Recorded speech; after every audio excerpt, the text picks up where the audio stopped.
Hello, it is me again. So I am trying to figure out a way to coach. There is a spider in here that is on guard, and every time I try to move the bucket, he jumps. So he is probably in there just waiting. But I need to move some of those out of there. That is not going to survive that way.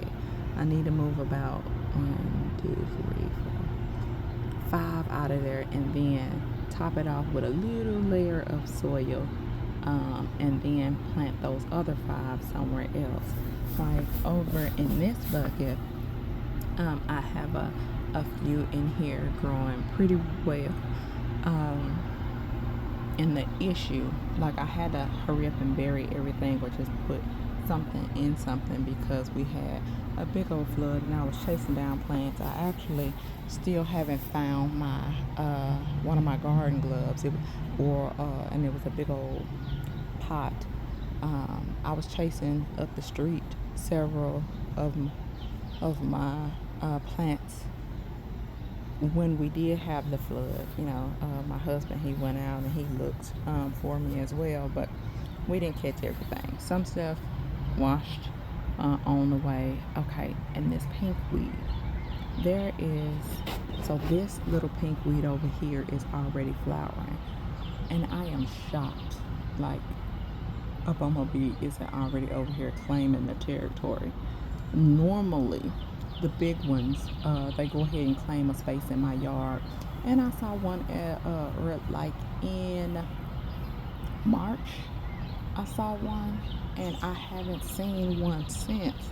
So I'm not sure if the birds are scaring them away, but generally they don't get scared from the birds. But I haven't seen one, but I don't want to wish one on me because they are a bit territorial, and so they kind of show their dominance. They was kind of, take a stance, and it looks like they are ready to, to pounce. But anyway, we have to do something to the fence. Also, I meant to tell my husband. So the fence is leaning since we had that storm, and so I don't know what we're gonna do, but I don't want it to collapse over or have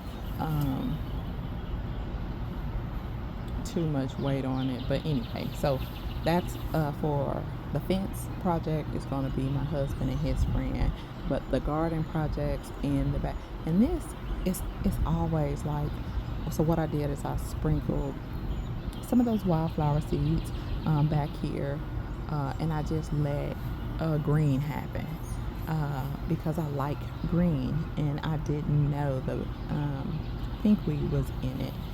But I will have to move that, especially if I want to walk back here, because once the pollinators get a good whiff of that pinkweed, they will be all over it.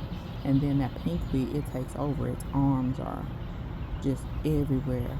Um, and I love it. I love it. I love bringing pollinators in, but it can be a bit wild. That's a wild grower. And I do have asparagus back here. This is their second year, but they still look a little bit stunted. So they're not growing as full as I thought they would. I have been trimming back some of the bristles just because I was trying to give it a little bit more energy so the trunk can get a little bit more solid. So yeah, so four asparagus plants, trying to make it, and they are perennial. They come back uh, year after year. But yeah, so this little space, I did want a walking path. So where that ladder is, I wanted a walking path, but I didn't know if I wanted to put plants up against the barn or plants up against the fence. So I just like, just sprinkle you some seeds down the way, and then the ladder was actually on the fence, and then the water kind of knocked it over, and I haven't picked it up. I just need to go back there and pick it up. So this video is now ending.